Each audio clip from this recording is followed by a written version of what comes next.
오늘은 오해된 성경 시리즈 네 번째, 지난번에 했던 교회란 무엇인가에 이어서 하나님의 신부된 교회에 대해서 같이 나누도록 하겠습니다. 지난 시간에 그 하나님의 신부인 에클레시아에 대해서 잠깐 우리가 말씀을 드렸는데요. 이번 시간에는 그 하나님의 신부, 어린 양의 신부된 교회는 누구인가에 대해서 좀 더 자세히 나누도록 하겠습니다. 한스 큉이라고 하는 가톨릭 신학자가 있어요. 이 사람이 그 지상의 교회에 대해서 이런 이야기를 했습니다. 교회는 거룩한 창녀다. 어떻습니까? 동의하십니까?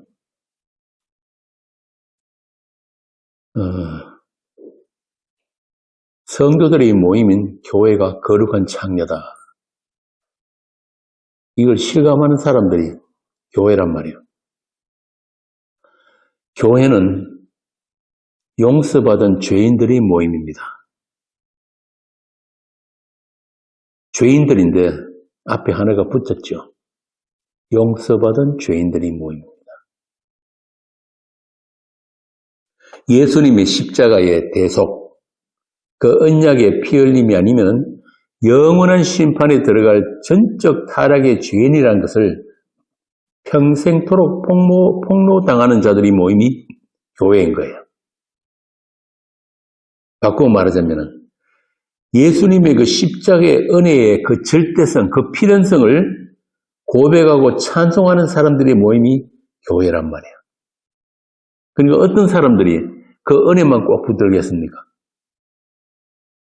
나에게는 어떤 의도 찾아볼 수가 없구나. 나에게서 나오는 것은 어떤 선한 행위도 없구나. 이걸 아는 사람들이란 말이에요. 그래서 그들을 다른 말로 표현하자면은 그리스도 예수의 죽음과 부활을 나의 일로 경험하면서 사는 자들이에요. 예수님의 십자가의 죽으심과 부활을 그냥 머리로 지식으로 아는 게 아니고 나의 삶을 통해서 체휼하면서 사는 사람들. 그게 교회입니다. 교회는 그것 외에 다른 목적으로 모이면 안 돼요. 자기 필요나 자기 목적을 가지고 예수 믿겠다고 모이면은 그건 교회 아니란 말이에요. 그렇게 십자가 은혜, 그 보혈의 공로만 높이는 사람들을 예수 이름으로 모이는 교회라고 합니다.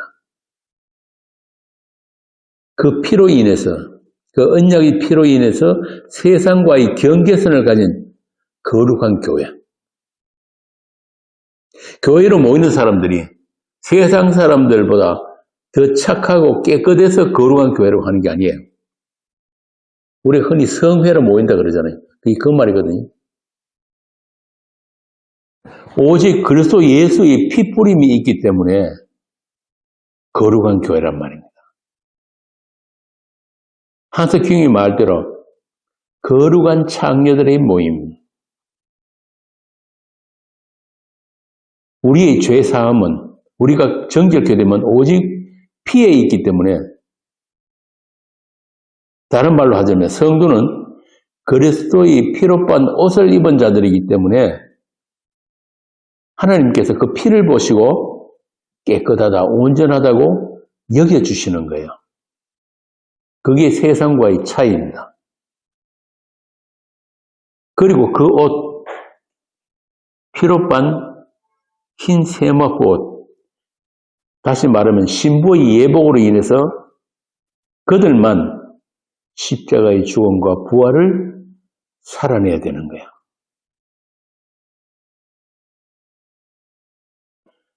내가 나를 보면은 여전히 더럽고 추한 모습만 보이는데 예수를 믿는다고 하면서도 틈만 나면 우리는 예수보다는 보이는 세상과 힘과 돈을 더 믿고 살잖아요.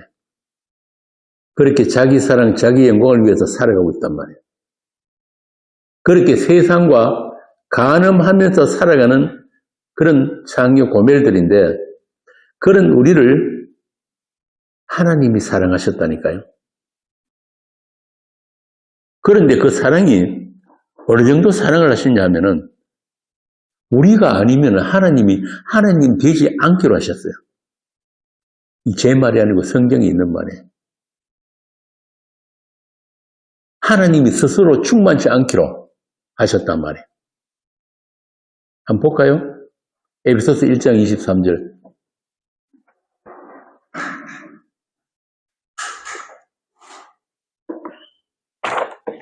이제 한번 읽어보세요. 교회는 그의 몸이니 만물 안에서 만물을 충만하게 하시는 이의 충만함이나.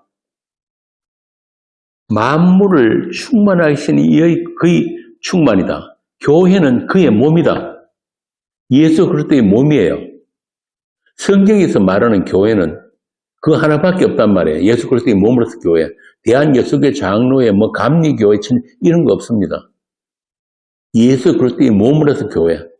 그렇기 때문에 교회는 우리 인간들의 선택이 아니란 말이에요. 대한예수교회 장로회는 내가 선택해서 갈 수 있잖아요. 내가 천주교회 가든지 장로교회 가든지 내가 갈 수 있지만은 예수 그리스도의 몸된 교회는 우리의 선택이 아닌 거예요. 그런데 그 몸된 교회를 뭐라고 하냐면은 만물을 충만케 하시는 자의 충만이다. 바꾸어 말하자면은 우리 교회가 아니면은 하나님이 예수 그리스도께서 충만하지 않다 이 말이에요. 충만하지 않다는 말은 하나님 아니다 이 말이거든요. 그 정도로 우리를 사랑하신다니까요.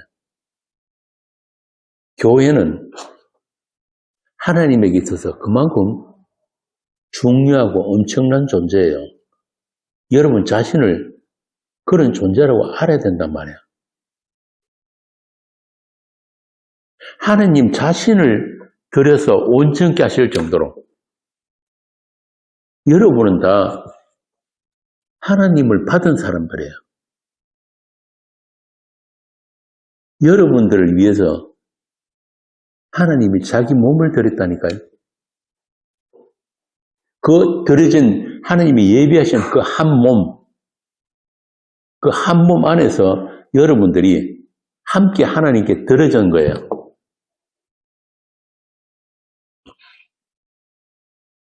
이렇게 하나님의 사랑으로 충만한 자들, 영원토록 변치 않는 그 사랑으로 말미암아서 아무 부족함이 없는 교회.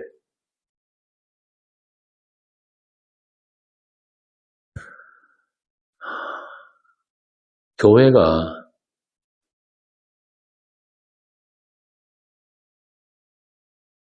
왜 부족함을 느끼는가? 왜 교회에 1000명, 2000명, 수만 명, 수십만 명 욕심이 끝이 없잖아요. 전 세계에서 단일 교회로 가장 많은 사람들이 출석하는 교회가 우리나라에 있습니다. 그걸 흔히들 부흥이라 그러고 발전이라 그러는데 그거 아니거든요. 교회는 처음부터 충만이에요. 그걸 다른 말로 표현한 게 14만 4천이란 말이에요. 12 곱하기 12 곱하기 완전 수천.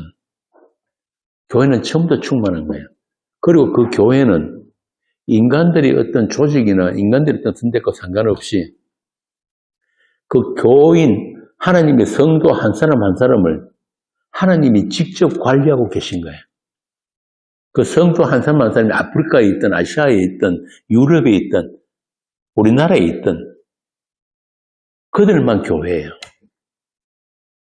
그들은 세상 어떤 종교적인 조직과는 아무 상관없이 하나님의 관리를 평생토록 받고 있다니까요. 물론 우리가 원치 않는 관리지만은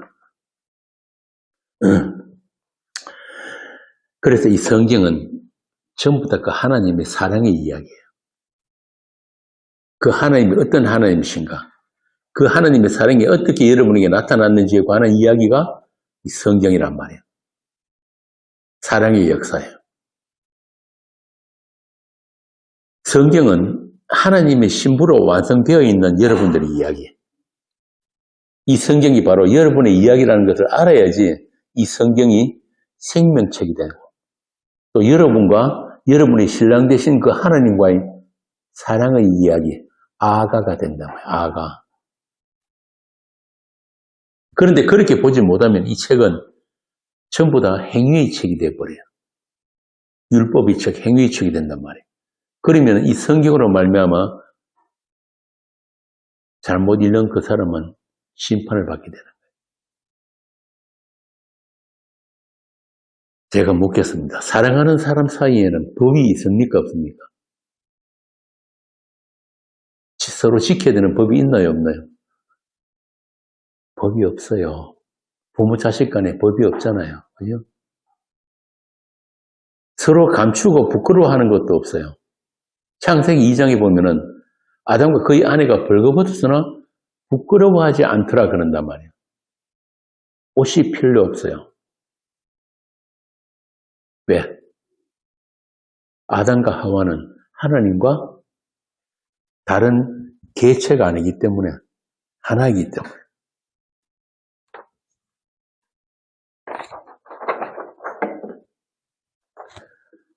그래서 결혼이라는 것이 예수님이 직접 그러셨죠. 그 하늘나라에 가면은 남자 여자도 없고 결혼도 없다 그랬단 말이에요. 그런데 왜 우리 인생에는 결혼이 있는가? 그거 가르치시려고 그러는 거예요. 예수 그리스도와 교회. 그 신랑 하나님과 신부된 교회. 부부가 잠자리에서 하나가 되는 것과 마찬가지로 그 부부가 하나가 된다는 말은 단순히 어떤 자식 생산의 목적이 아니에요. 쾌락의 목적도 아니에요. 하나님께서 남자와 여자를 창조하시고 그들을 하나가 되게 하신 것은 그 안에 엄청난 비밀을 감춰두신 거예요. 에베소서 5장 한번 읽어보세요. 5장 31절 33절. 그러므로 사람이 부모를 떠나 그의 아내와 합하여 그 둘이 한 육체가 될지니 이 비밀이 크도다. 나는 그리스도와 교회에 대하여 말하노라. 그러나 너희도 각각 자기 아내 사랑하기를 자신같이 하고 아내도 자기 남편을 존경하라. 이 비밀이 크도다 그러죠. 이 비밀이 크다. 어떤 비밀? 그리스도와 교회라는 비밀. 계시록에 나오는 일찍이 죽임당한 어린 양이 신부된 교회, 하나님의 피로 사신 그 교회 자체가 비밀이라니까요. 이 비밀 아닌데 세대 천지 깔린 게 교회인데 그 교회 아니란 말입니다. 그 세상 속에 감추어진 교회가 따로 있다고요. 창세기 1장 27절 한번 읽어보세요.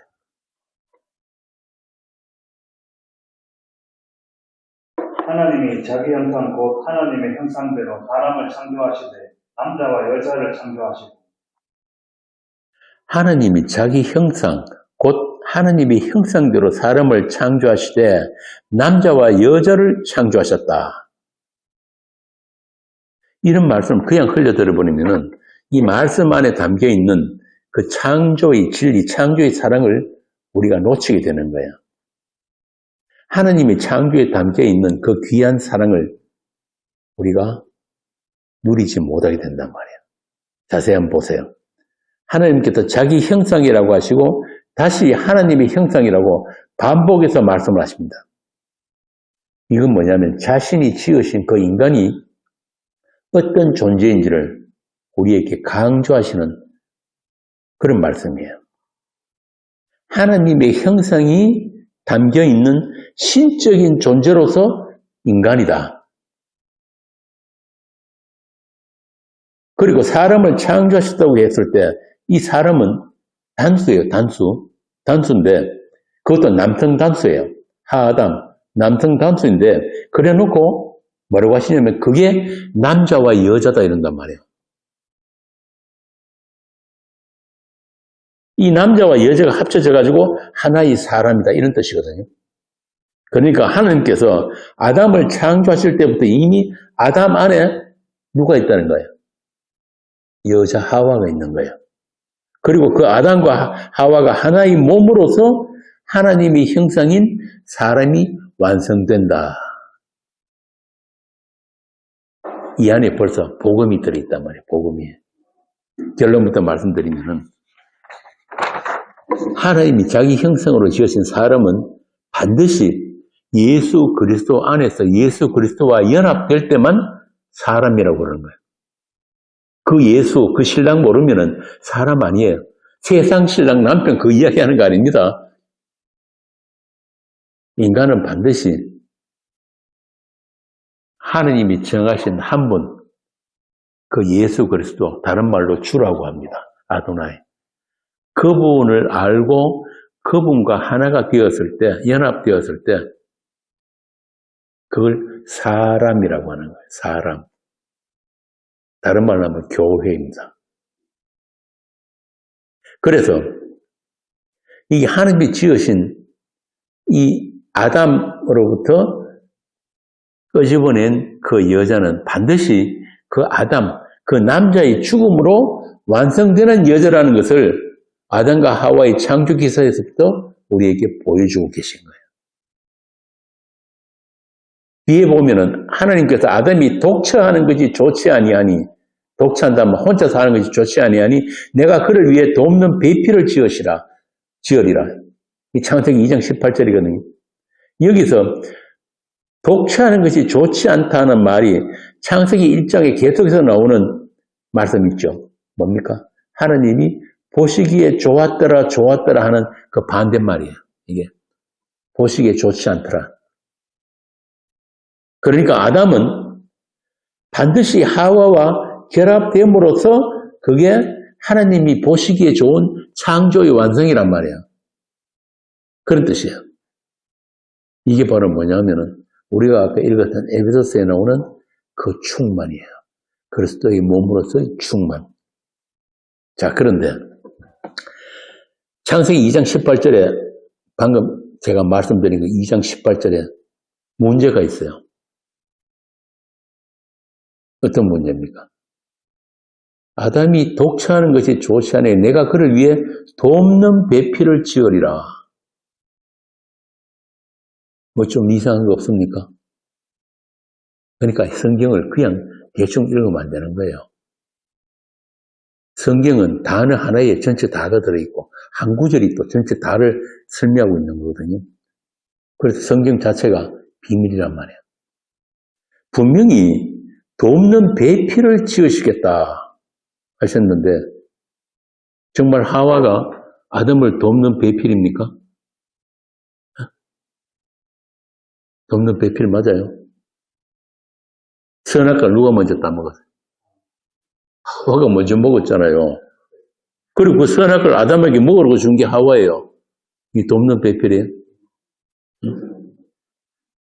하나님은 분명히 돕는 배필로 하와를 지었다고 하셨는데 하나님이 실수하신 건가?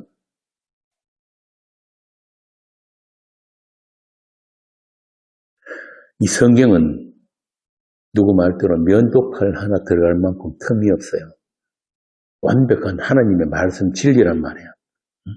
이 66권 전부가 하나를 가리키는 진리인데 그런데 그 진리의 말씀을 사람의 눈과 사람의 이성, 사람의 어떤 지적인 그런 기능으로 읽어버리면 이 성경은 무슨 투성이에요.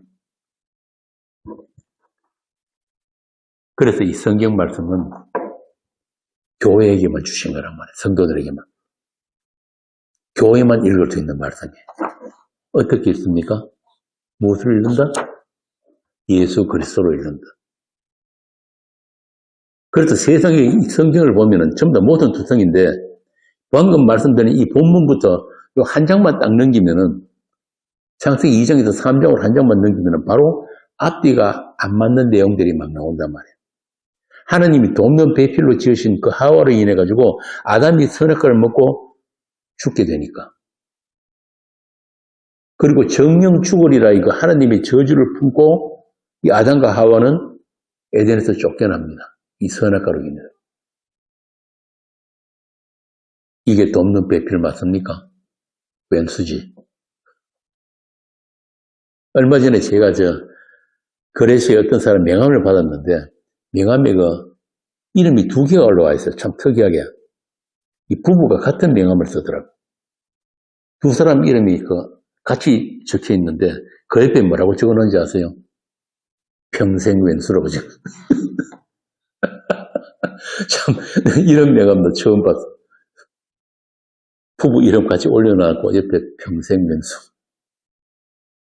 참 복음적인 명함이에요. 이 아담에게 있어서 하와는 정말 평생명수잖아요. 그죠? 이 창세기 3장에 보면 하나님께서 선악과를 따먹은 이 아담과 하와에게 저주하는 말씀을 쫙 다 적어 놓았어요. 창세기 3장 8절부터 21절 한번 보고 갑시다.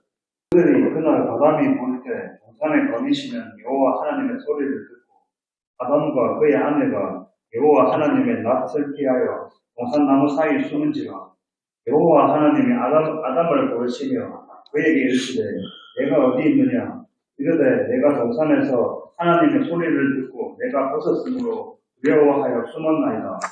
이르시되 누가 너의 벗었음을 내게 알렸느냐 내가 내게 먹지 말라 명한 그 나무 열매를 내가 먹었느냐 아담이 이르되 하나님이 주셔서 나와 함께 있게 하신 여자 그가 그 나무 열매를 내게 주므로 내가 먹었나이다. 여호와 하나님이 여자에게 이르시되 내가 어찌하여 이렇게 하였느냐 여자가 이르되 뱀이 나를 꿰므로 내가 먹었나이다. 여호와 하나님이 뱀에게 이르시되 내가 이렇게 하였으니 내가 모든 牲畜과 들의 모든 짐승보다 더욱 저주를 받아 배로 다니고 살아있는 동안 흙을 먹을지니라.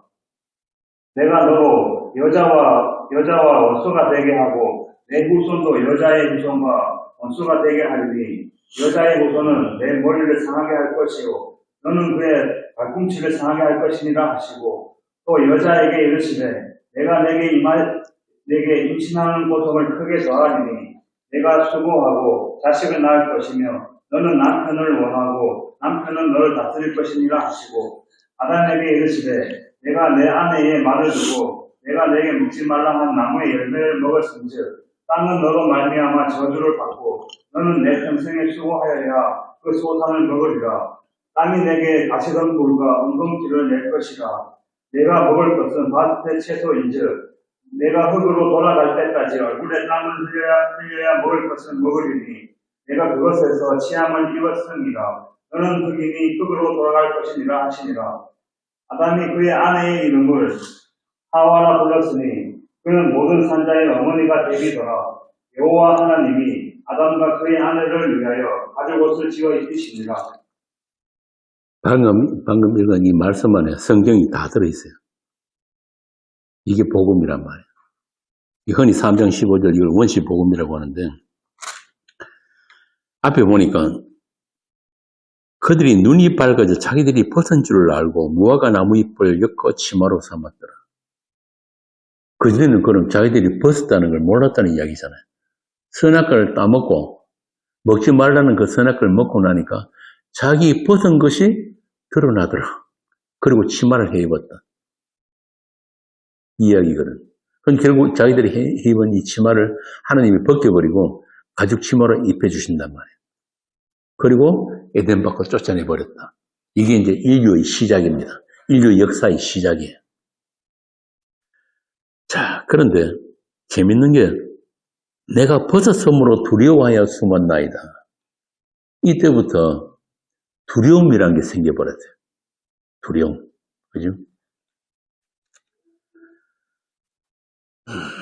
그래서 그 다음부터 쭉 하나님께서 범죄한 아담과 하와에게 저주와 심판의 말씀들을 쭉 기록해 놓습니다.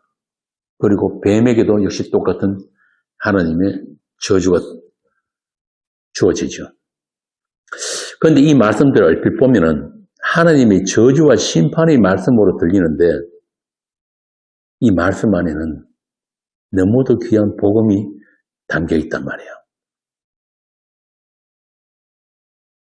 이 말씀들 안에서 우리가 얼핏 들으면 야 이제 아담 하와 이제 큰일 났네. 에덴에서 쫓겨나면 어떻게 살락하노? 하나님이 전부 저주로 인해 가지고 땅이 막 엉겅퀴와 가시를 내고 땀을 흘려 살고 와 이거 선악과 못 썼으면 우리 이래 고생 안 할 건데 그런 생각 들잖아요. 그런데 그게 아니고 이게 복음이라니까요.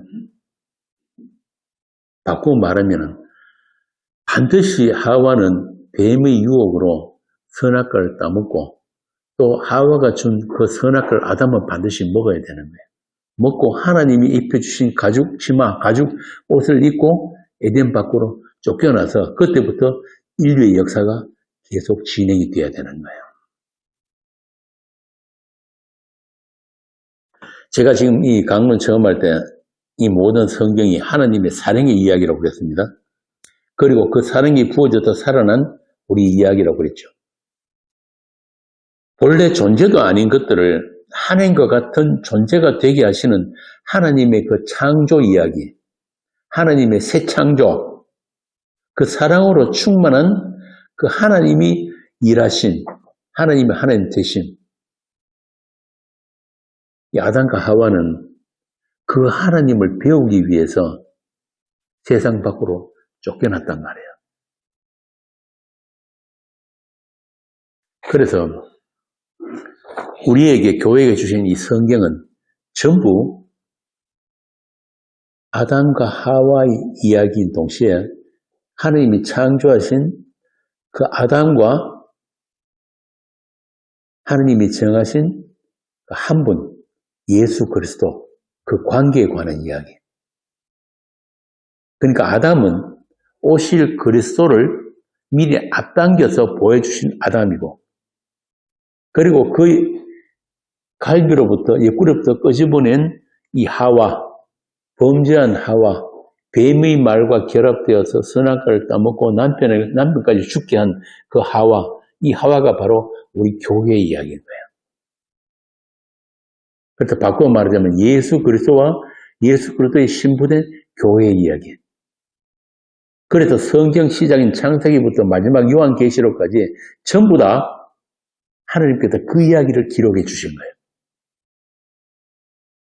그 하나님의 영, 성령에 의해서 기록되고 또 우리 교회에게 넘겨주신 이 성경은 전부 다 예수 그리스도와 우리 이야기예요.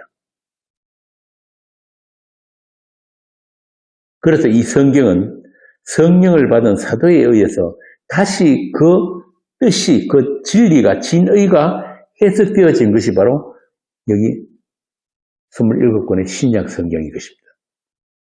자, 그러면은 아까 읽은 창세기 2장 18절이 어떻게 모순이 아니고 참으로 웅숭한 약속이 담겨있는 진리인지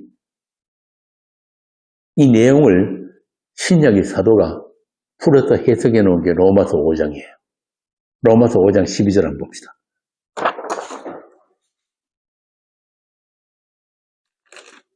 이제시 읽어보세요. 그러므로 한 사람으로 말미암아 죄가 세상에 들어오고 죄로 말미암아 사망에 들어왔느니. 잠깐, 한 사람 누구? 아담으로 말미암아서. 첫 사람 아담으로 말미암아서 죄가 세상에 들어왔다. 여기서 들어왔다는 말은 그대로 직역을 하면 뭐냐면 하나님께서 아담을 통해서 죄를 집어넣으셨다는 뜻이에요. 계속 읽어보세요. 이와 같이 모든 사람이 죄를 지었으므로 사망이 모든 사람에게 이르렀느니라. 다시 계속. 죄가 율법이기 전에도 세상에 있었으나 율법이 없었을 때에는 죄를 죄로 여기지 아니하였느니라. 그러나 아담으로부터 모세까지 아담의 범죄와 같은 죄를 짓지 아니한 자들까지도 사망이 왕노릇하였나니 아담은 오실 자의 모형이라. 거기까지. 옛날 성경에는 아담은 오실 때의 표상이다. 이렇게 요즘 모형이다. 같은 말입니다. 이게 무슨 말이냐 하면은 선악과 따먹은 아담과 십자가 지신 마지막 아담 예수 그리스도는 같은 일을 했다 이 말이에요. 모형이란 말은. 그러니까 아담과 예수 그리스도는 한 가지 같은 일을 했는데 그게 무슨 일이냐? 하나님의 약속을 이루는 일을 했다. 언제적 약속? 창세전에 에베소 1장에 나오는 그 아들 만들기의 약속. 아들이 피로 거룩하고 흠이 없는 아들들을 만드는 그 하나님의 약속을 이루는 일에 아담과 예수 그리스도가 같은 일을 했다 이 말입니다. 참 놀랍죠? 이 사도 바울의 해석이. 그러니까 단순히 창세기 2장 3장에 나오는 그 이야기들이 우연히 아담이 먹지 마라 그런 거 하와가 그거 따먹고 둘이 같이 죽었는 그런 우발적인 사고가 아니란 말이에요. 그래 돼버리면은 하나님은 웃기는 하나님이 되는 거예요. 지금도 그런 질문하는 분들 많거든요. 아니 하나님이 왜 그 에덴의 그 동산조차 중앙에다가 보암직하고 탐스러운 선악과 갖다 놔가지고 우리를 오늘날 우리를 이래 고생을 시키느냐? 아니 뱀은 왜 또 그거 풀어놨냐? 맞잖아요. 답이 안 나오는 거예요. 아니, 그래 놔놓고 또 뭐 천국 보낸 사람 따로 있고 지옥 보낸 사람 따로 있고 그게 무슨 뜻 말이냐? 그게 아니란 말이에요. 제가 아까 처음에 뭐라 했습니까? 하나님의 그 약속은 이미 묵시 안에 이루어져 있고 이미 우리 교회는 하늘에 완성되어 있는 그 거룩한 공예에서 14만 4천은 이미 완성되어 있다. 그런데 그 거룩한 아들들 하나님 나라가 어떤 하나님의 희생과 섬김으로 사랑으로 완성되었는지를 우리에게 가르치시기 위해서 창조를 하신 거예요. 하늘과 땅, 이 첫 창조가 그때 있었단 말이야.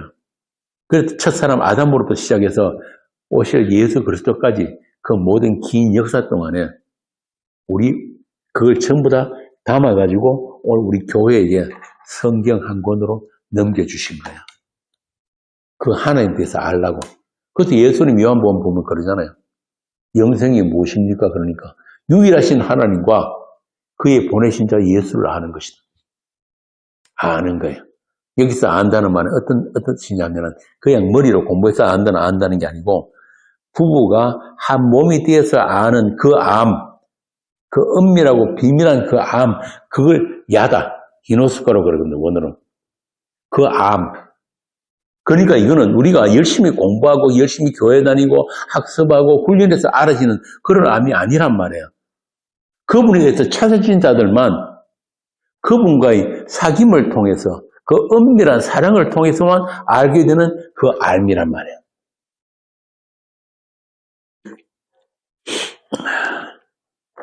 그러니까 이 로마서 5장에서 바울은 아주 대담하게도 너희들이 알고 있는 그런 죄, 사망, 죽음 그런 거 아니야. 하나님께는 죄도 선도 악도 그런 거 아무 연관이 없어. 하나님은. 이사에서 나오잖아요. 하나님 빛도 지으시고 어둠도 지으신다. 하나님은 악까지도 얼마든지 자기 마음대로 사용하실 수 있는 분이란 말이에요. 그러니까 결국 이 아담은, 첫사람 아담은 선악과를 먹고 어디로 간다? 생명나무이신 예수 그리스도께로 가서 하나가 됨으로 완성되는 아담이야. 그게 하나님의 형상이 완성된 아담이란 말이에요. 그래서 고린도후서에 보면은 하나님의 형상을 누구라고 합니까? 예수 그리스도. 예수 그리스도가 하나님의 형상이란 말이에요. 이렇게 오실 자의 모형으로서 아담이 있었다. 그러니까 첫사람 아담은 반드시 하와가 주는 선악과를 같이 먹고 죽어야 하는 아담이란 말입니다. 생각 한번 해보세요. 아담이 하와가 주는 그 선악과 안 먹을 수도 있잖아요. 아니 여자가 준다고 다 먹습니까? 그건 아니잖아요. 얼마인지 안 먹을 수도 있는데 그걸 아담이 분명히 하나님이 먹으면 정령 죽으리란 그걸 받아먹고 같이 죽었단 말이에요. 그래서 이 로마서 5장에서 바울이 그 선악과 사건을 다시 해석을 해준 거예요. 5장 12절부터. 그래서 이렇게 아담과 오실 그리스도 마지막 아담은 하느님의 약속을 함께 이루는 언약적인 한 몸이다. 이게 교회예요. 이게 교회야. 교회란 무엇인가? 교회. 이걸 제대로 읽어내지 못하면은 아직까지도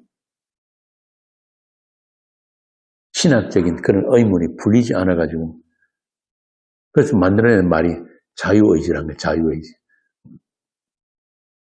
하나님이 아담을 자유의지가 있는 인간으로 만들기 때문에 따먹을 수도 있고 안 따먹을 수 있는 그 선악과를 자유의지로 따먹어버렸다. 그래서 루터가 뭐라 그런지 아세요? 인간의 의지는 노예의 의지다. 노예의 의지. 아담의 자유는 하나밖에 없었어요. 뭡니까? 선악과 먹는 자유밖에 없었단 말이에요. 하느님의 창세전 약속은 그렇게 아들의 십자가의 죽으심과 부활로 완성이 되어야 되기 때문에 그것이 하느님의 영광이고 그 영광에 참여되어서 그 영광을 나누어 주신 교회의 영광의 찬송이다 그 말입니다. 에베소서 1장에 보면은 우리를 지으신 목적이 뭐라고 하냐면은 그 은혜의 영광을 찬송하기 위해서 지어졌다고 하잖아요. 그 은혜의 영광에 대해서 일제시 그 은혜의 영광이 뭐예요?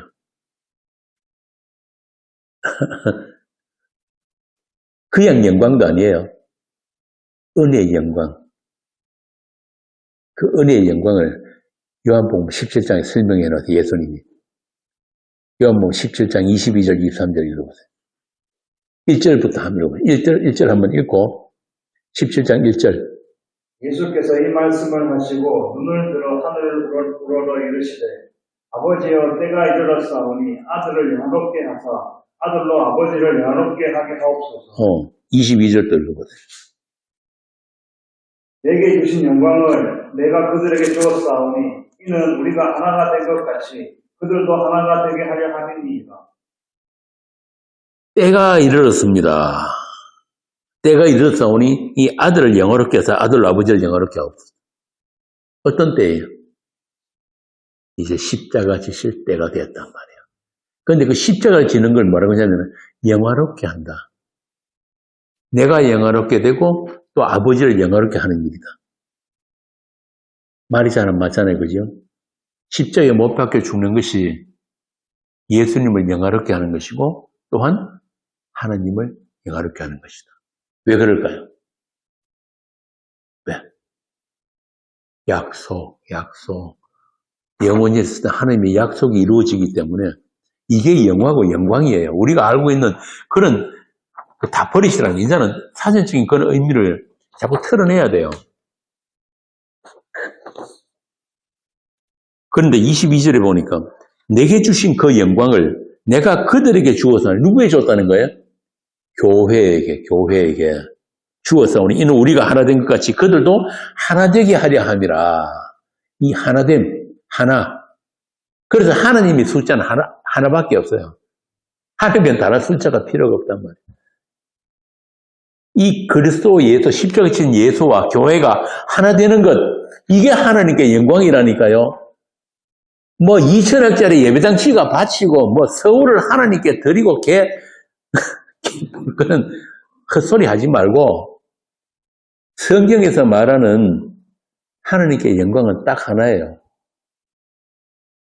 우리가 예수 그리스도가 누구신지 알고 그분과 하나됨으로 연합되는 것.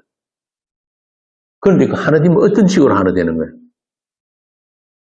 어쩌면 하나가 될 수 있나요? 교회 열심히 다니면 하나 됩니까? 기도 많이 하면 하나 돼요? 성경 공부 많이 하면 하나 됩니까? 우리에게는 어떤 방법도 없어요. 이것부터 알아야 돼요. 이것부터. 그분에 의해서 이미 창세기 전부터 우리를 아시는 그분에 의해서 우리가 어머니 뱃속에 있을 때부터 다윗이 그랬잖아요. 뱃속에 있을 때부터 나를 아신 바 된 그분이 때가 되면은 우리를 찾아와서 어떻게 합니까? 사랑하는 딸아 뭐 이런 거 아니고 그분이 죽음 안에다 우리를 집어넣어버려요. 죽음 안에 연합시키는 거예요. 로마서 6장 봅시다. 로마서 6장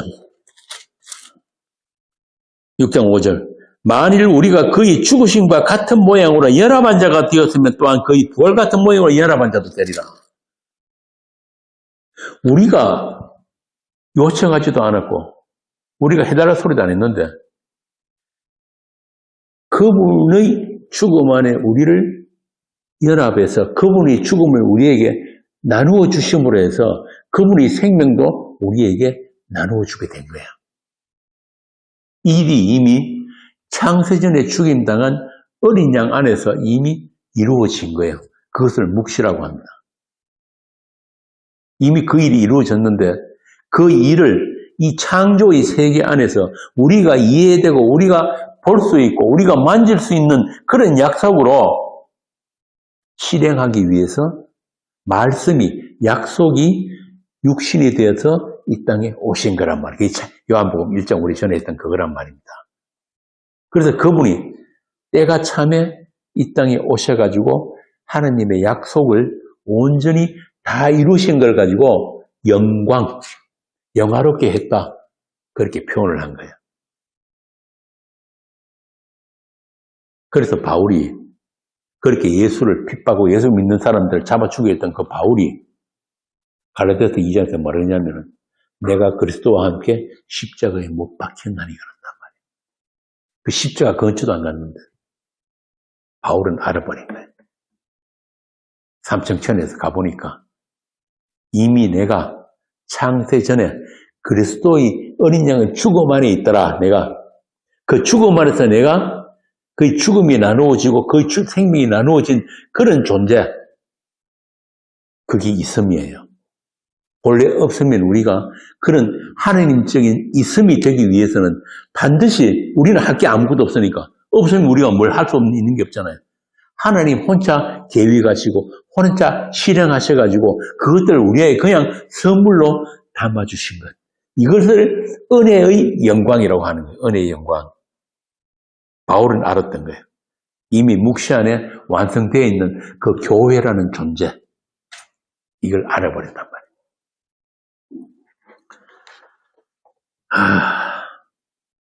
참 설명하기 어려운데 근데 이게 참 쉬운 거거든요. 한 성령 안에서는 쉬운 거예요. 한 성령 안에서는 다 이해가 되어지는 내용들이고 그게 그거잖아. 아는데 한 성령 안에, 한 세례 안에 한 세례란 말은 같은 죽음이에요. 십자가 이거 세례 죽음 안에 있지 않은 사람들에게는 아무리 설명해줘도 못 알아듣는 말이에요. 그걸 못 알아들으니까 뭘 합니까? 자기 행위를 자꾸 내놓는다. 뭐라도 내가 해야지. 뭔가 내가 하나님을 섬기는 것 같으니까. 그리고 예수를 믿는다는 말은 반드시 뒤에 따라 붙는 게 하나 있는데 그게 뭐냐면 행위는 아니다란 말이에요. 행위는 아니다. 불안하니까 자꾸 행위로 내놓고 갖다 바쳐야 되고 열심을 내고 그건 믿음 아니란 말입니다. 이 세상 교회에서 가르치는 그건 그 은혜의 영광을 찬송하기 위해서 우리를 지으셨다. 자, 이제 교회가 무엇인가? 이 교회가 어떻게 생겨났는가? 그리고 교회는 무엇을 하는 사람들인가? 이제 그 윤곽이 드러나죠, 그죠? 이렇게 하나님의 사랑의 하나님은 아들의 죽음 안에서만 보여지는 하나님이에요. 우리에게 보여진 하나님은 이 땅에 십자가 지시고 부활하신 그 하나님만 진짜 하나님. 다른 하나님은 전부 다 인간들이 상상하고 조작해낸 하나님이란 말이에요. 하나님의 사랑도 역시 그 아들 안에서만 나타난 사랑이에요. 그러니까 그 사랑을 다른 데서 찾으면 안 된단 말이에요. 요한 사도도 그 하나님의 사랑이 아들이 죽음으로 나타났다. 요한 1서 4장 9절에서 10절 읽어보세요. 자꾸 이 사랑은 참 좋아하는데 사랑이 뭔지를 몰라 예수 믿는 사람들. 하나님의 사랑이 우리에게 이렇게 나타난 바 되었으니 하나님이 자기의 독생자를 세상에 보내심은 그로 말미암아 우리를 살리려 하심이라. 사랑은 여기 있으니 우리가 하나님을 사랑한 것이 아니요 하나님이 우리를 사랑하사 우리 죄를 속하기 위하여 한몫 제물로 그 아들을 보내셨습니다. 거기까지. 사랑이 뭐라고요? 화목 제물로 아들을 우리에게 보내신 것. 그 사랑 알면은 다 아는 거예요. 그런데 그 사랑 말고 자꾸 다른 사랑 찾으려고 다른 사랑 없다는 거 알게 하기 위해서 우리가 자꾸 이 세상 살면서 사랑에 실패하는, 사랑의 쓴맛을 보게 된단 말이에요. 아, 그거 사랑 아니었구나. 내가 바라고 원했던 그거는 사랑이 아니었구나. 이 진짜 사랑. 존재도 아닌 것들이 존재가 되게 하신 그 하나님이 일하신 뒤에, 아니, 밑바탕에는 아들의 죽음이 있었구나. 화목 제물로 하나님과 불화한 우리들이 다시 하나님과 올바른 관계를 가질 수 있는 그게 바로 화목 제물이거든요. 그 화목 제물에는 아들의 피가 뿌려졌구나. 이것만 사랑이구나. 우리가 하나님을 사랑한 것이 아니요, 하나님이 우리를 사랑하신 것이라. 그 사랑이 우리 안에 부어지기 전까지는 우리는 사랑이 뭔지도 몰라요. 우리가 원하는 건 그냥 내가 좋아하는 것들이 다 나를 같이 좋아해 주는 것. 그냥 토닥토닥 위로해 주고 내 소유가 되는 것. 이건 정욕이라 그러는 거예요. 그걸 사랑으로 잘못 알고 있는 거예요.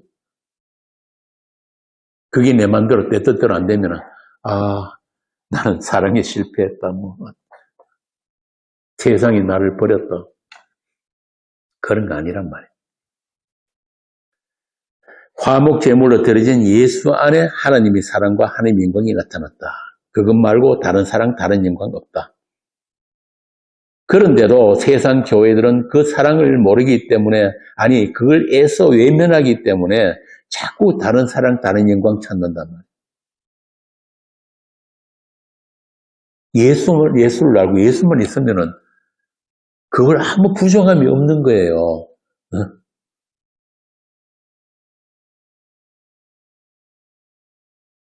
그 아들의 죽음이라는 그 사랑을 받아본 적이 없으니까, 그 신령한 복을 받아보지 못했으니까, 하나님 자신을 주신 그 복을 받았으면 다 받은 것인데 그걸 모르니까 자꾸 다른 복 달라고 새벽부터 모여가지고 땡깡 부리고 있단 말이에요. 그들이 하나님이 원수된 교회예요. 서울에 무슨 사랑의 교회인가, 거기서 전국에 모든 교단 상관없이, 교파 상관없이 모든 교인들, 목사들 다 모아놓고 잔치했다 그러는 위로의 잔치. 선물도 막 나눠주고 밥도 먹여주고. 제가 그래서 카페에 글 올려놨잖아요. 그러면은 코로나 안 막아주신 그 하나님은 참 나쁜 하나님이네.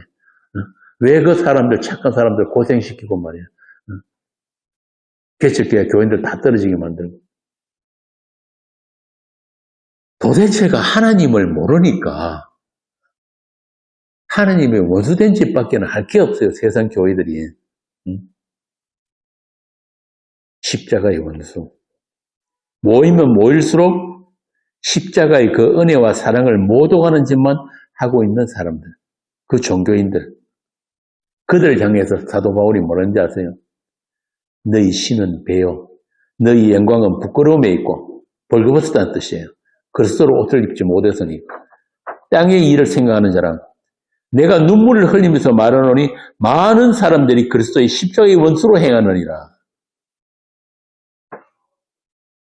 예수 그리스도 그 신랑의 사랑을 모르고 자꾸 다른 것에서 사랑 찾으려고 하는데 그게 바로 십자가의 원수란 말입니다. 이렇게 세상에는 두 종류의 사람만 있어요. 두 종류가 뭐야? 남자, 여자? 성경은 그런 어떤 생물학적인 분류 안 합니다.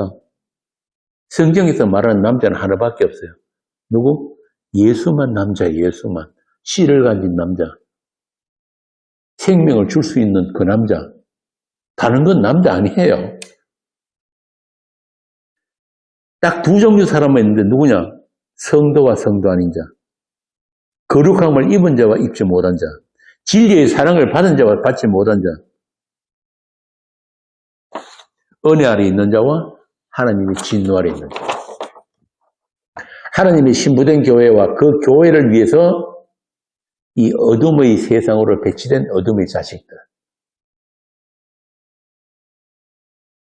마태복음에 보면은 임금의 혼인잔치에 막 전부 다 바쁘다고 안 오니까 그냥 아무나 길거리 갖다 붙잡아 오라 그랬는데, 붙잡아 왔는데, 그 중에서 예복 안 입은 자들이 쫓겨나잖아요. 쫓겨나서 어디 있다?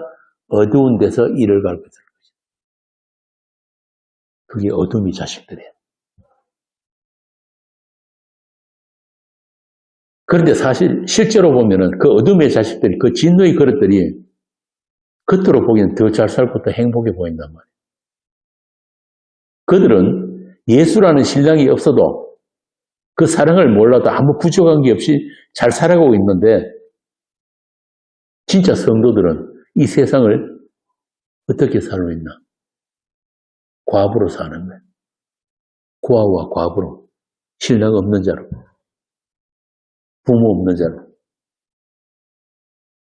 그렇게 하나님의 은혜가 아니면은, 그 진리에 사는 게 아니면은 살 수가 없는 고아와 과부처럼 인생을 살아가는 사람들이 세상 속의 교회들이에요. 그래서 성경에 보면은 고아하고 과부 이야기가 계속 나온단 말이에요. 그러나 그들에게는 세상에 없는 게 있는데, 그게 뭐냐면은 약속이에요, 약속. 신랑의 약속. 그래서 신랑이 그 정표를 주신 게, 너는 내 거야, 너는 내 신부야 라고 주신 게 뭐냐면은 한 단어, 믿음이야, 믿음. 믿음을 주셨단 말이에요. 다른 말 하면은 예수 신랑에게 받은 씨가 있단 말이에요, 씨가. 물론 그게 우리의 선택은 아니지만은, 우리가 세상 사람들보다 더 착하고 똑똑해서도 아니고, 오직 한 가지, 창세전에 어린 양의 신부로 택정을 받았기 때문에, 그들은 태어나면서부터, 모태에 있을 때부터 하나님께 아신 바 되었기 때문에, 그들 안에 심겨져 있는 그 약속, 그 씨가 때가 되면은 발아에서 자라나기까지, 장성한 믿음으로 자라나기까지 여러분은 하나님의 각별한 돌보심을, 관리를 받으면서 지금 살고 있는 거예요. 그 돌보심 관리가 때로는 토닥토닥 위로도 있을 수 있고, 때로는 정말 아픈 고난, 왜 나한테 이런 걸 주십니까? 그런 것일 수도 있고, 바울이 말한 그런 사단이 가시일 수도 있고, 여러 가지가 있단 말이에요. 왜? 하나님은 나보다 나를 잘 아시기 때문에 그래요. 전에 제가 말씀드렸지만, 우리가 가장 잘 쏘는 게 뭐예요? 나는 늘 나한테 쏘가요. 그런데 하나님은 우리의 작은 것 하나까지, 우리 속에 있는 것까지도 나보다 더 잘 아신단 말이에요. 그래서 나한테 가장 필요한 것, 가장 유익한 것, 꼭 있어야 하는 것들로 우리에게 주시는 거예요. 그게 우리 일생 동안 일어나는 사건과 환경입니다. 나는 내 인생 내가 산 줄 알지만 성도라면은 그렇지가 않은 거예요. 저도 몇 달 있습니다. 나이가 70인데 돌아보면은 어느 한순간도 내가 산 적이 없어요. 그런 생각이 요즘 많이 들어요. 아, 그때 내가 그렇게 처절하게 기도했던 그 기도를 주께서 들어줬으면은 나는 큰일 날 뻔했구나.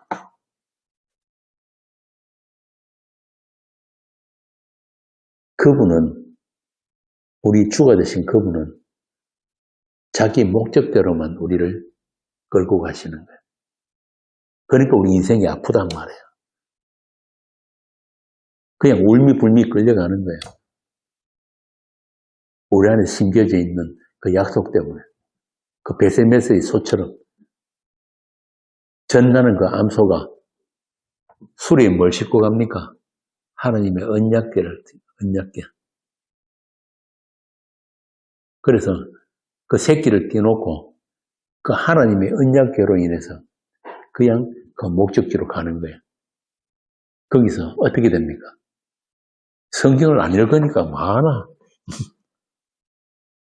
그 술에 부숴가지고 화목제로 잡아서 하나님께 드린단 말이에요. 그게 우리 인생이에요.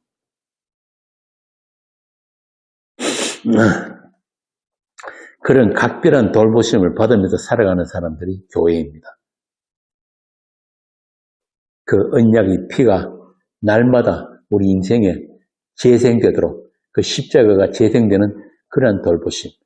그걸 바울이 고린도후서 4장에서 예수를 위해서 산 자가 죽음에 넘기우는 그 죽음이에요. 사망은 우리 안에서 역사하고 생명은 너희 안에서 역사한다. 그 십자가의 현실. 그걸 교회가 지금 살아내고 있단 말입니다. 그를 위해서 교회에는 진리의 영이 계시고 그 진리의 사랑을 받음으로 해서 미혹의 영이 우리를 손도 대지 못하는, 우리를 속이지 못하는 그 사람들이 교회입니다. 베드로전서 4장 8절 한번 봅시다.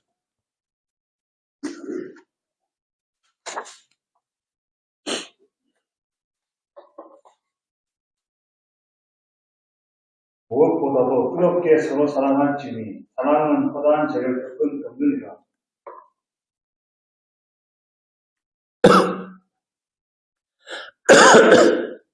우리가 죄를 안 지어서 죄가 덮여지는 게 아니고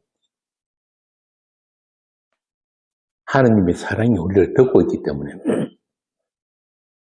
왜? 하나님이 먼저 우리를 사랑하셨기 때문에. 이유는 딴 거 없어요. 우리가 그분에게 사랑을 받을 만한 조건이나 자격이 우리에게 있는 게 아니라 그냥 먼저 그분이 우리를 사랑하셨기 때문에.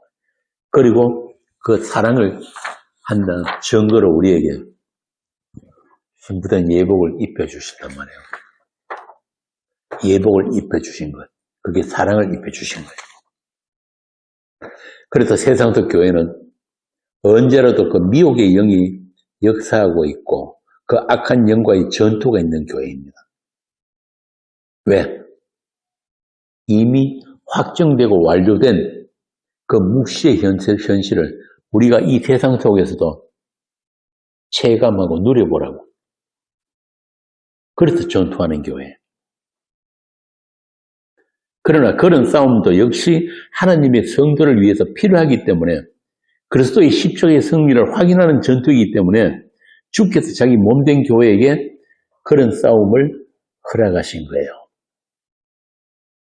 이미 자기 신부로 예복을 입혀 놔놓고 싸움하게 하시는 거예요. 그 예복의 내용이 뭔지를 알게 하시려고.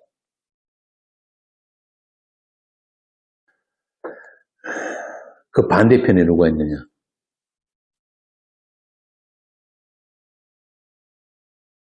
그런 싸움 하기 싫은 사람들. 맨날 모이면 은혜롭게 합시다.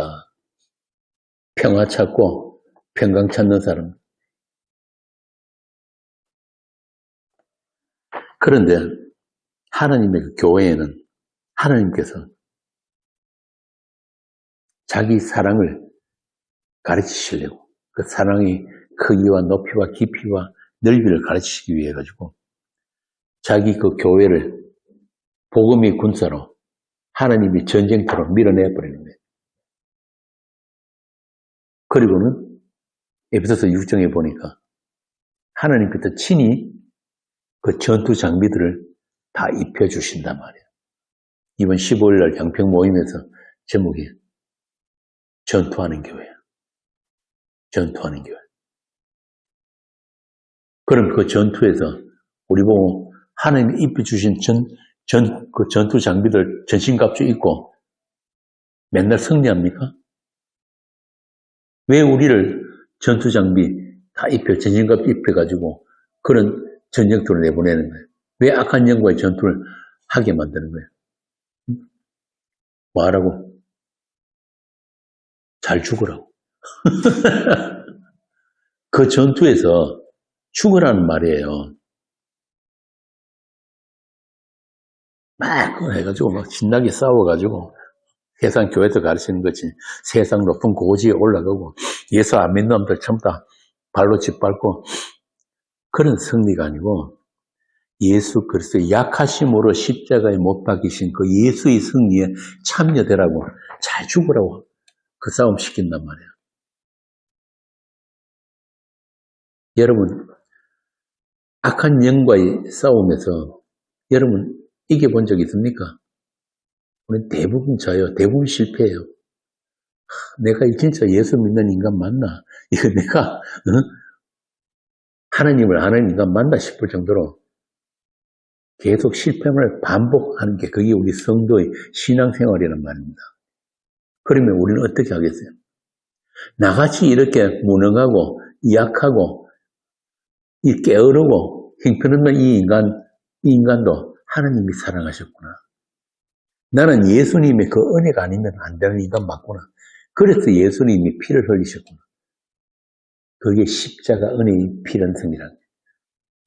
그거 알라고 우리를 게임이 안 되는 그 전쟁으로 밀어내버린단 말이에요. 그런데 그 싸움에 나가보지도 않고 그냥 세상 교회 비판이나 하고 집에서 컴퓨터 분들고 가난한 신자라 하고 있으면은 그 사람은 자기 혼자 의인된단 말이에요. 그게 뭐냐면 그냥 내버려 두심이에요. 그런 사람들은 여호와의 전장에서 불려나온 복음의 군사들이 아닙니다. 하나님의 이름이 있고 약속이 작동하는 교회가 아니란 말이에요. 하나님의 씨가 있는 성도는 약속이 작동하고 있는 인생을 살고 있는 그 성도는 반드시 하나님께서 심어놓으신 그 씨가 자라나서 아들로 출생되기까지 세상 속에서도 예수님이 가셨던 그 길을 갈 수밖에 없는 거예요. 제가 전에 말씀드렸듯이 요한복음에 보면은 주님께서 이 세상과의 충돌, 그걸 계속 반복적으로 적어놓은 책이 요한복음이잖아요. 그렇게 이 성도들은 예수님처럼 이 세상을 행복하게 살다 가는 사람이 아니란 말이에요. 흔히 세상 종교인들이 말하는 처럼 예수 믿고 복 받고 건강하게 살고 죽어서 천당 가고 그런 기독교 없어요. 그건 기독교 아니란 말입니다. 그렇게 주님의 운명에 합류된 자들이 주님이 이 땅에 살아가셨던 그 운명에 합류된 자들이 교회고 유니언 크리스트란 말입니다. 내 구원을 위한, 내가 천국 가기 위한 그런 유니언 크리스트 없습니다. 이 세상은 성도들의 성도됨을 위한 악한 세상으로, 어둠의 세상으로 주께서 배치해 두셨기 때문에 이 세상에서 성도들은 반드시 본의 아니게 빛으로, 소금으로 살 수밖에 없는 거예요. 그러니까 늘 세상과의 분리가 일어난단 말이에요. 분리가.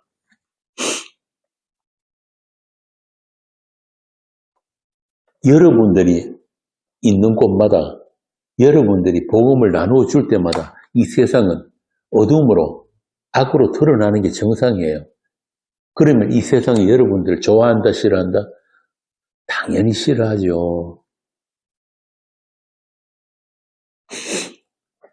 그래서 왜 그런 일들이 있어야 하는가?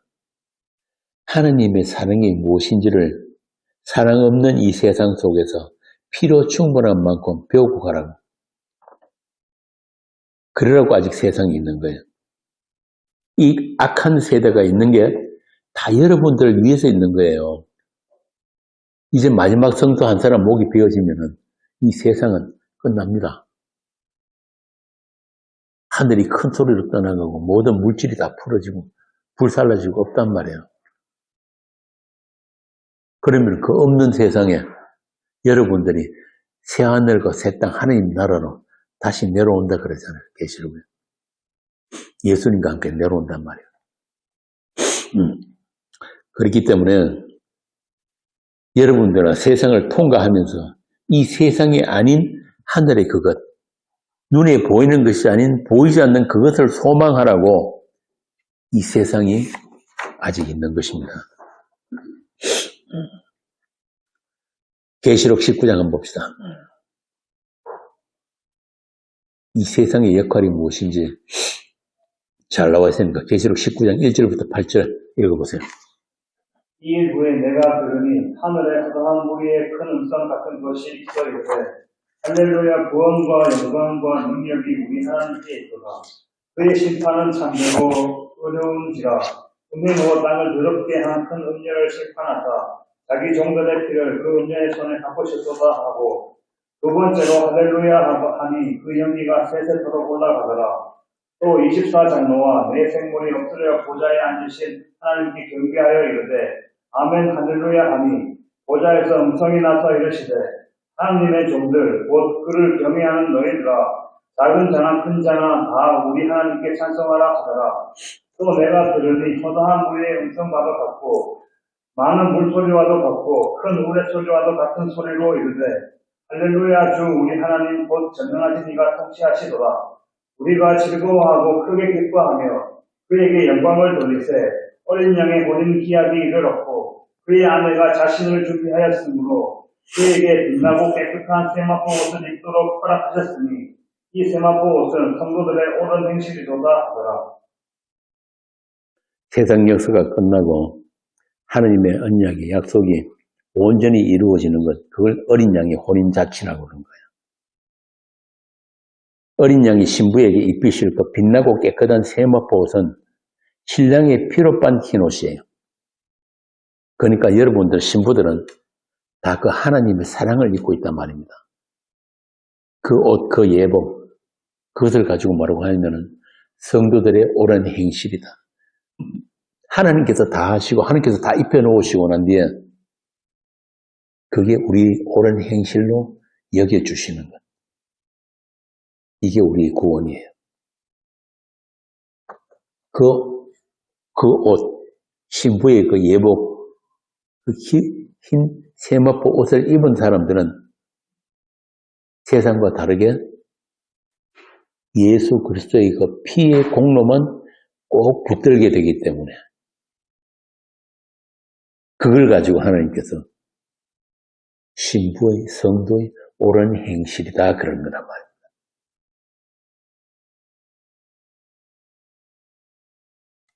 그런데 그 옷 안 입은 사람들은 뭐 입고 있습니까?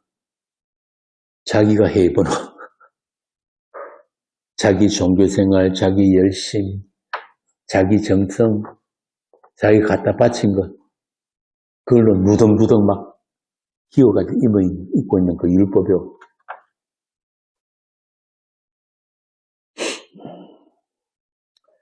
그러므로 그 옷, 그리스도로 옷 입은 여러분은 사도의 말대로 가르칠 필요가 없는 사람들이에요. 가르데스에 보면 하늘에 있는 어머니가 낳은 자유자들이다. 약속으로 난 자들이다. 지금은 비록 남편 없는 과부처럼 그렇게 보이지만은 남편 있는 자의 자녀보다 더 많다. 여러분 안에 있는 그 약속, 그 말씀이, 그 진리라는 씨가 많은 이들을 생명으로 인도하고 생명으로 출산하게 하는 그 생명의 역사가 일어나는 교회이기 때문에 생육과 번성의 축복으로 충만한 교회.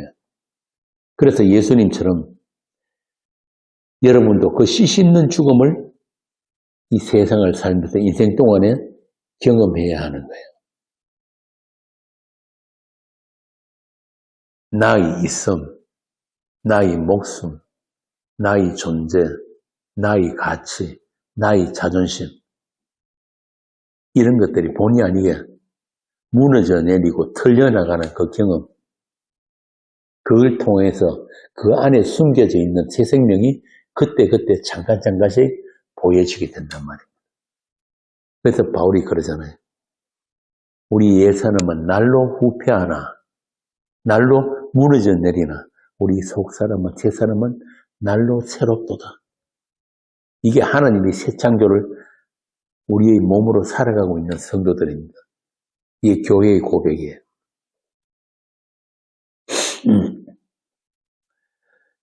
그렇게 아브라함에게 약속하신 그 씨와 땅의 축복을 알고 누리고 살아내는 사람들, 그들이 세상 속에 감추어진 교회이고 그들 자체가 비밀인 거예요. 죽은 세상 속에 산 성도들, 지금도 그 생명의 잉태와 해산을 위해서 말씀의 수고와 섬김을 쉬지 않는 사람들이 교회입니다. 깨어르면 안 돼요. 깨어를 수도 없어요. 주께서 여러분이 다스리고 계시고 붙들고 계신데 어떻게 깨어르고 어떻게 가만히 있을 수가 있습니까? 그렇지 않단 말이에요.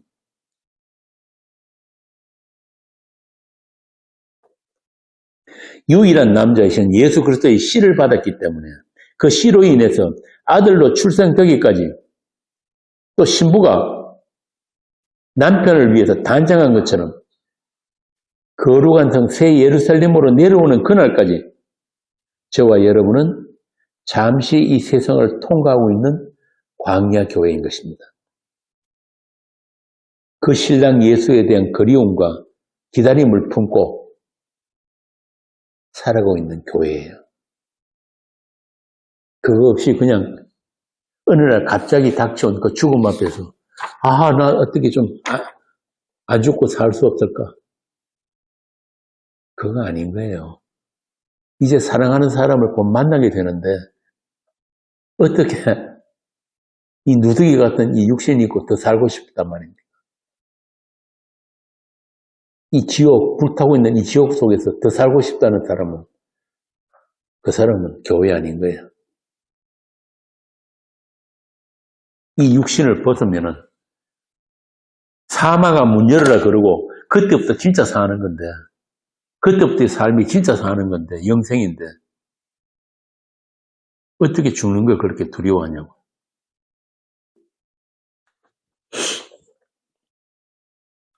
오직 한 가지 우리 신랑의 그 죽음 같은 사랑이 어떤 사랑인지 그 사랑 하나 알고 돌아가기 위해서 하나님은 한시도 우리를 버려두지 않으셨음을 우리는 알고 있잖아요.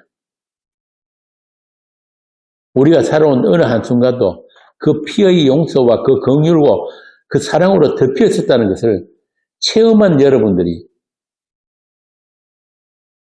교회인 거예요. 그래서 여러분보다 더 값진 인생은 없어요. 모든 인생은 실패로 끝납니다. 왜? 성공한 인생이라는 거 없어요. 다 죽음으로 끝나기 때문에 다 실패한 인생이에요. 그런데 여러분은 성공한 인생이에요. 왜? 죽어도 안 죽으니까. 여러분 안에 이미 생명이 있기 때문에 우리의 성공이 아니고 하나님의 성공이란 말입니다. 그게 하나님이 성공한 인생. 그렇기 때문에 우리는 아무리 실패해도 괜찮아요. 사업에 실패하고 직장에 실패하고 정치에 실패하고 사랑에 실패하고 그 무엇에도 실패도 상관없어요. 우리는 이미 하나님의 성공이 안에 있기 때문에 창녀 고멜 같은 우리를 피로 값주고 사신 그 예수, 그 신랑 예수로 말미암아 우리의 남은 인생도 그 은혜의 찬송으로 채워지기를 빕니다. 우리 옛사람 그 옷을 벗고 신부의 예복을 입고 12보석으로 단정하고 우리 신랑 우리 주님을 만나는 그날까지 하늘 집에서 우리를 맞아주시는 그 아버지의 품에 안기는 그날까지 잘 살아 계시면 되는 거예요. 참 낯설기도 하고 아프기도 한 그 사랑. 그 사랑 안에서 살아가는 여러분이 사랑의 교회인 거예요. 저 얄궂기도 하는 그 서울에 있는 그 사랑교회 말고 여러분이 사랑의 교회란 말입니다. 계시록 7장 14절 읽읍시다. 7장 14절 함께 읽어봅시다. 내가 말하기를 내 주여 당신이 아시나이다 하니 그가 나에게 이르되 이는 큰 환난에서 나오는 자들인데 어린 양의 피에 그 옷을 씻어 희게 하였느니라. 계시록 19장 봅시다. 19장 7절에서 8절.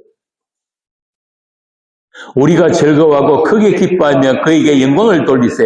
어린 양이 혼인기약이 이르렀고 그의 아내가 자신을 준비하였으므로 그에게 빛나고 깨끗한 세마파 옷을 입도록 하셨으니 이 세마파 옷은 성들의 옳은 행실이로다. 로마서 9장 봅시다.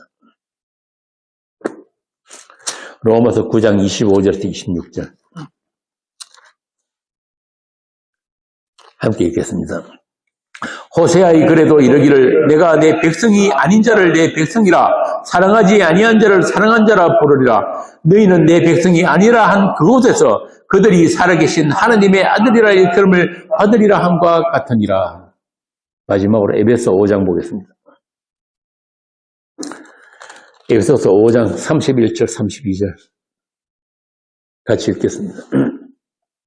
그러므로 사람이 그 부모를 떠나 그의 아내와 합하여 그 둘이 한 육체가 될지니 이 비밀이 크도다. 나는 그리스도와 교회에 대하여 말하노라. 아멘. 기도하겠습니다. 하나님 아버지, 이 흑암의 권세로부터 건져내시고 사랑의 아들의 나라로 옮겨진 우리가 그러나 아직은 그 사랑의 크기와 높이와 깊이를 배워야 하기 때문에 이 평온한 다리를 끌면서 광야의 남은 날들을 살고 있습니다. 그러나 새롭게 단장한 신부처럼 새 예루살렘으로 주님과 영원히 함께할 그날이 멀지 않았음을 알기 때문에 우리의 남은 날들이 소망으로 채워지게 하시고 영원히 부를 그 찬송이 우리 인생 동안 이 땅에서부터 울려 퍼지게 하여 주옵소서. 주 예수 그리스도 이름으로 기도합니다. 아멘.